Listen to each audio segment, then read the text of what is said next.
Hello, good evening, नमस्कार and welcome back to the economics hub. तो आज की इस क्लास में हम लोग चैप्टर नंबर 1 के एपिसोड यानी पार्ट 3 में इस पूरे चैप्टर को, जिसका नाम है Indian economy on the eve of independence, इसको पूरा वाइंड अप करेंगे, इसको पूरा कंप्लीट करेंगे।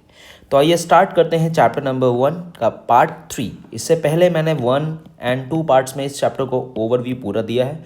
अगर आपने वो नहीं देखा है तो उसका लिंक नीचे मैं आपको डिस्क्रिप्शन बॉक्स में दे दूँगा।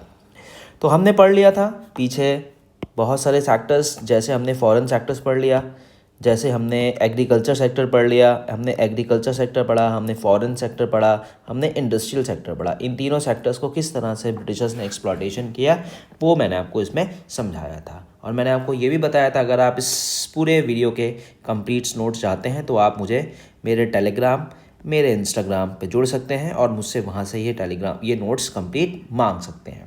ठीक है, तो ये पूरे कंप्लीट नोट्स आपको देखने को मिल जाएंगे।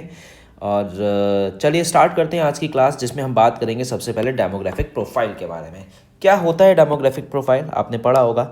डेमोग्राफिक प्रोफाइल हमें किसी भी इकोनॉमी के, वहाँ के एजुकेशन सिस्टम, वहाँ पे रहने वाले लोगों के स्टैंडर्ड ऑफ लिविंग और बहुत सी चीज़ों के बारे में बताता है, जिससे हमें ये पता लगता है कि उस इकोनॉमी में रहने वाले लोगों की कंडीशन कितनी अच्छी है या कितनी बुरी है।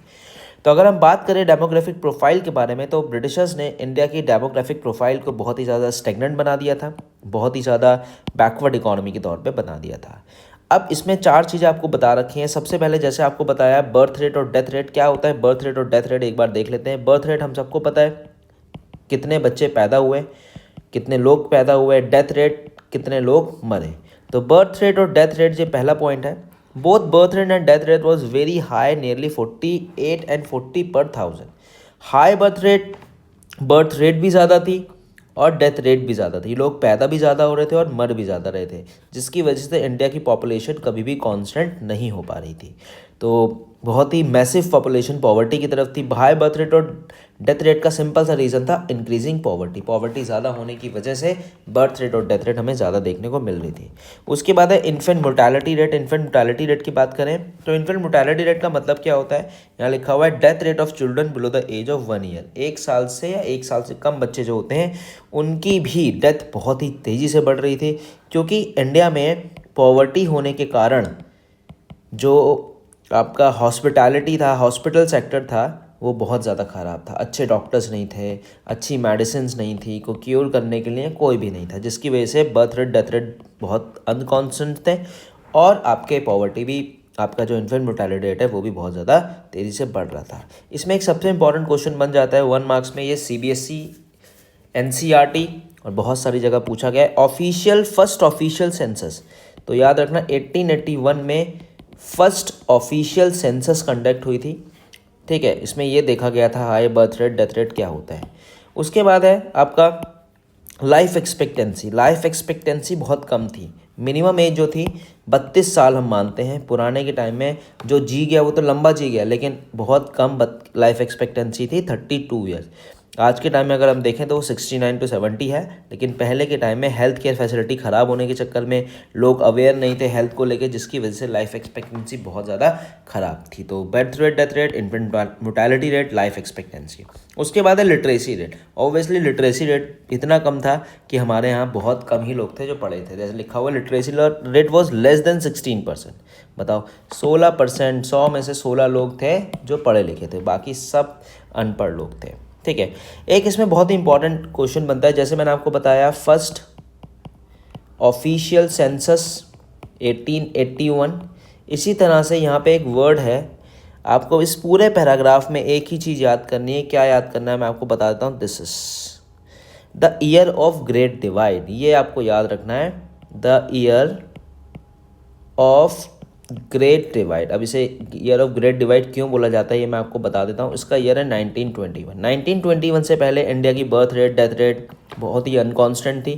लोग मर रहे हैं, पैदा हो रहे हैं, मर रहे हैं, पैदा हो रहे हैं। लेकिन 1921 के बाद थोड़ा सा अवेयरनेस हेल्थ को लेके बढ़ी, थोड़ी सी लिटरेसी रेट बढ़ा, थोड़ा सा लोगों का स्टैंडर्ड ऑफ लिविंग थोड़ा बहुत सुधरा, जिसकी वजह से तो 1921 के बाद हमारी जो पॉपुलेशन थी वो कॉन्स्टेंटली इंक्रीज़ होनी शुरू हो गई और आज के टाइम में इतना इंक्रीज़ हो गया कि हमने चाइना को पीछे छोड़ दिया। तो बस आपको इसमें एक ही चीज़ याद रखनी है, ये वाला 1921 the year of great divide, बस। ठीक है, देखो यहाँ लिखा भी है, in the history of demographic transition in India which year is considered the year of great divide, that is 1921।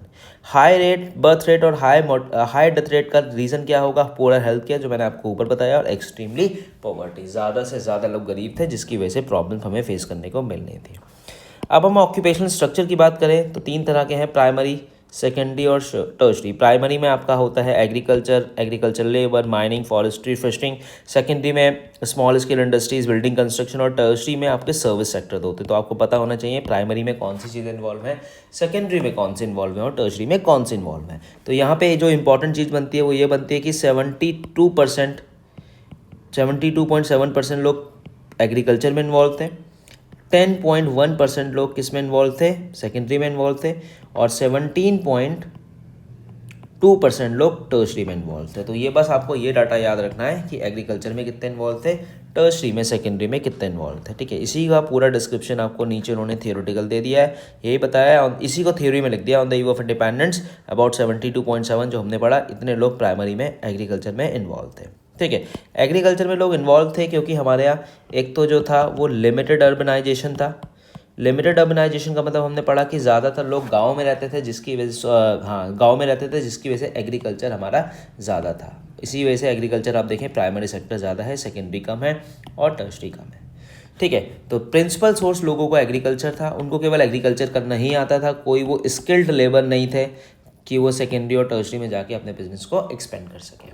ठीक है, सेकंड है इंडस्ट्री हमने पढ़ लिया 9 पॉइंट, ऐसे ही हमने पढ़ लिया आपका टर्शरी। तो टर्शरी, सेकेंडरी, प्राइमरी, ये तीनों आपको पता होने चाहिए। इसमें बस आपको ये याद करना है कि कितने % लोग प्राइमरी में, कितने सेकेंडरी में और कितने टर्शरी में इन्वॉल्व थे, बस। इसके अलावा आपको इसमें कुछ नहीं देखना है।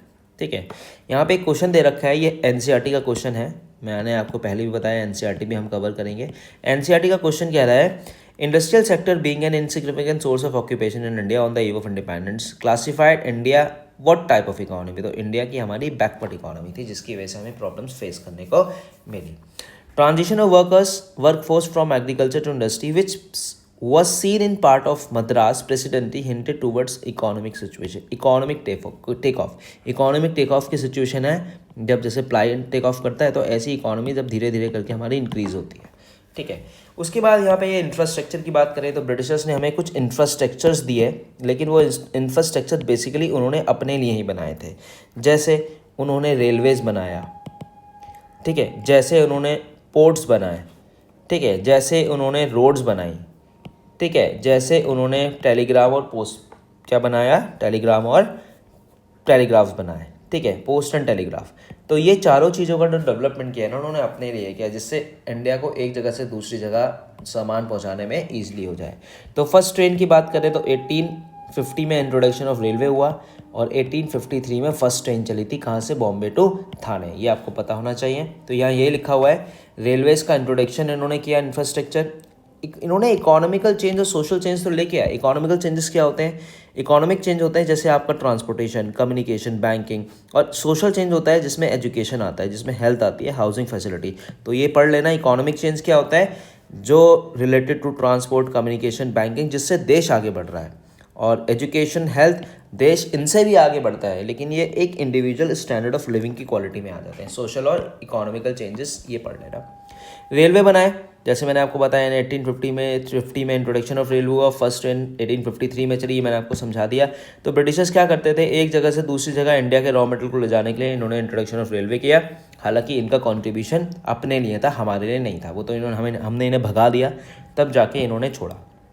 पोर्ट्स का डेवलपमेंट किया, पोर्ट्स बनाए, जिससे रेलवे से ये इंडिया के अंदर ही एक्सप्लॉइटेड कर रहे थे एक जगह से दूसरी जगह, और पोर्ट्स के थ्रू ये क्या करते थे, एक जगह से दूसरे कंट्रीज़ में हमारा सामान ले जाते थे, इसलिए इन्होंने पोर्ट्स का डेवलपमेंट किया।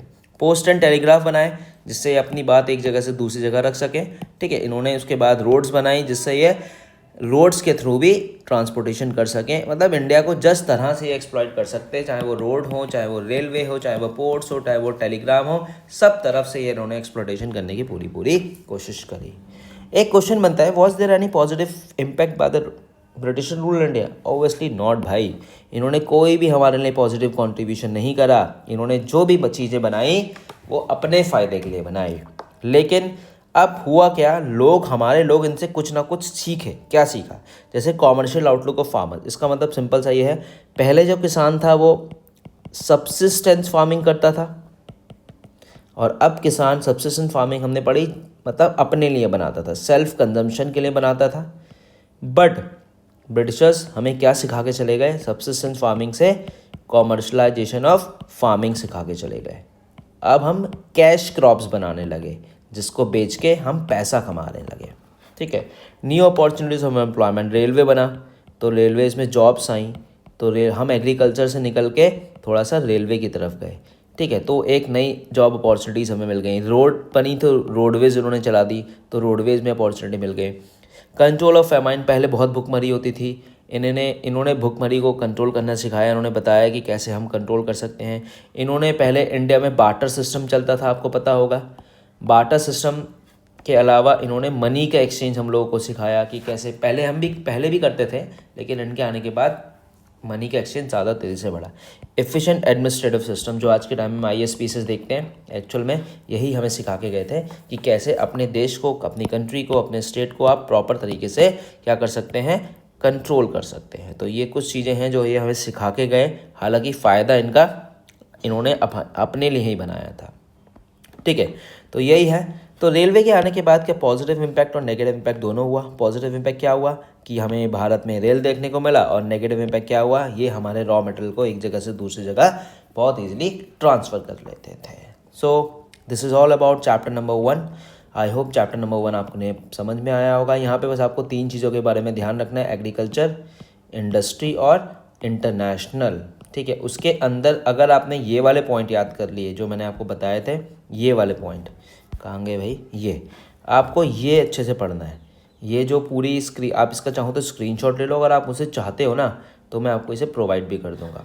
ठीक है, तो आप क्या करो, आप ये जो चीज़ दे रखी है ना, इसको अच्छे से पढ़ लो। ये जो चीज़ है, अगर ये आपने पढ़ लिया तो आपको ये चैप्टर पूरा कंप्लीट याद हो जाएगा। तो ये सबसे इम्पॉर्टेंट पार्ट है इस पूरे चैप्टर का, ये वाला पार्ट। आप स्क्रीनशॉट ले लीजिए चाहें तो, और वरना आप मैंने आपको बताया जिस तरीके से, आप उस तरीके से भी मुझसे नोट्स ले सकते हैं। ठीक है, तो फाइनली ये चैप्टर हमारा ख़त्म हो गया। एक बार समरी देखें तो हमने सब चीज़ें कवर कर ली, फीचर्स कवर कर लिए, एग्रीकल्चर हमने कवर कर लिया, इंडस्ट्री हमने कवर कर ली, फॉरेन ट्रेड हमने कवर करा, डेमोग्राफिक प्रोफाइल जिसमें हमने birth rate, death rate, occupational structure पढ़ा जिसमें 72% एग्रीकल्चर, फिर 10%, फिर 17% इंफ्रास्ट्रक्चर देखा, और पॉजिटिव और नेगेटिव कॉन्ट्रीब्यूशन ब्रिटिशर्स के हमने देखे। इस क्वेश्चन से, इस चैप्टर से एक क्वेश्चन आया हुआ है जो CBSE सैम्पल पेपर में भी आपको देखने को मिलेगा। अब कैसे डाउनलोड करना है उसका भी मैंने आपको तरीका समझा दिया है। तो ये स्टेटमेंट है, the British policy lead to collapse of Indian world famous handicraft industry. Obviously yes, during the colonial rule in India the contribution of industrial sector gross valued and increase insignificantly. इस question को आपको समझना है, और इस question का answer आप मुझे कमेंट करके बताएं। और ये चैप्टर 1 हमने यहाँ पे कंप्लीट कर लिया है। आई होप आपको वीडियो अच्छी लगी हो, चैप्टर 1 आपको अच्छे से समझ में आया हो। अगर समझ में आया हो तो मुझे बताएं, नहीं समझ में आया हो तब भी बताएं, मैं अपने आप को और इम्प्रूव करने की कोशिश करूँगा। यहाँ से आप नोट्स प्रोवाइड चाहते हैं तो I will give you notes from there, और आप इंस्टा पे मैसेज कर सकते हैं और यूट्यूब पे मुझे सब्सक्राइब कर सकते हैं। Thank you so much for watching, मिलते हैं नेक्स्ट वीडियो में। सो फाइनली आज की इस क्लास में हमने chapter number 1 Indian economy development का कंप्लीट कर लिया है, जिसको हमने 3 पार्ट्स में पूरी क्लास में रिकॉर्ड किया है। आई होप आपको चैप्टर नंबर 1 कंप्लीटली समझ में आया होगा। अगर आपका कोई डाउट है तो आप मुझे कमेंट कर सकते हैं, मेरे इंस्टाग्राम, मेरे टेलीग्राम पे आप मेरे साथ जुड़ सकते हैं और अपने प्रॉब्लम्स को सॉल्व कर सकते हैं। और हाँ, अगर आप इन चैप्टर्स के नोट्स चाहते हैं हैंड रिटन कंप्लीट, तो मैं आपको वो भी भेज दूंगा। आपको क्या करना है, सिंपल सा इकोनॉमिक्स हब पे क्लिक करना है, चाहे वो इंस्टा हो, चाहे वो व्हाट्सएप हो, चाहे वो टेलीग्राम हो, सर्च करना है और मुझे नोट्स प्लस चैप्टर नेम और बुक का नेम मेंशन कर देना है। Then I will send complete notes of ID as well as macroeconomics. So मिलते हैं चैप्टर नंबर 2 के साथ, Indian economy development. Thank you so much for watching.